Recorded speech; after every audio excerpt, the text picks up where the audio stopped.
Honda Brio. So push start installation with remote start. Version 2 itong kinabit natin. May kasama ng mobile app control to na pwede sa iOS or Android devices. Alloy case, nag-avail na rin si sir. Isang piraso. So dalawang key fob yung kasama guys. So nilagyan niya yung isa ng alloy case. Okay? So OEM chime, nag-avail din siya. Parinig ko sa inyo. Yan yung tunog niya. Pag naglalak kayo, nag-unlock, nagka-car finder, yun yung tunog niya. So sample, lock, unlock. Yan, ganyan yung tunog niya. Then kapag gusto niyo namang i-remote start, press 3 times lang sa lock button. 1, 2, then 3, start na yan. Okay, so 70 to 100 meters mapapa-start niyo siya. Sa up naman, 10 to 20 meters lang. Okay, tapos yun, pag lumapit kayo dyan, mag-automatic unlock na yan kapag naka-on yung passive entry. Okay, pero pagka naka-disable yung passive entry na yon, pag lumapit kayo dyan, mag-unlock pa kayo pag naka-disable siya. Pag naka-on yung passive entry, paglapit nyo automatic unlock. Pagka naman naka-disable, mag-unlock pa kayo manually dito sa key fob natin. Okay? So pakita ko yung push start button natin. Hinalang natin yung sounds. Tayo ma-copyright. So ito yung ating push start button sa abang natin nilagay. Okay? Pag aksidente po na pindot, hindi mamamatay yung kotse.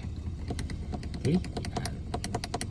Tapos pag tumapa ka ng brake, kahit hindi ka pa umaalis, auto-lock lahat ng doors, and then even naka-under yung kotse mo, pwede ka mag-unlock, pwede ka mag-lock sa key fob. Yan. Kagandahan yan, if ever may bibiling ka lang saglit sa mga 7-Eleven, mini-stop, iwan mo lang naka-under yung kotse mo, ilock mo lang sa labas, pwede na. Pagbalik mo, unlock, pasok sa loob, ilock mo ulit, drive mo na. Kasi sa mga stock system or sa ibang system, hindi pwede yun. Kailangan nyo papatayin yung makina nyo para mailock nyo siya from the outside. Okay? And then kapag nakarating ka na sa location mo, gusto mong patayin, apakan mo lang yung brake, isang pindot, patayin na yan.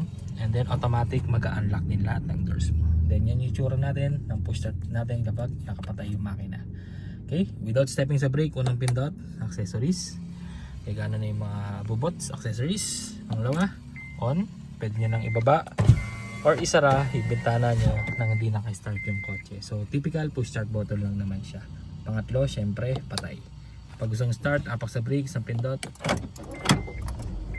start na yan. So napaka-basic lang guys. Alright, so 2 years warranty sa ating system warranty, and then lifetime wiring warranty naman po sa ating mga wirings. Okay? So maraming salamat po sa mga tumangkilik ng aming system ngayong 2024, and see you again soon next year, 2025. So thank you so much sa lahat ng mga sumusuporta at patuloy na susuporta pa po sa amin. Okay? So yun lang guys, Gavin Auto Accessories PH. Bye bye na sa 2024, sa taong 2024 guys. Alright, so pasensya na, pagod na. Maraming salamat. Bye.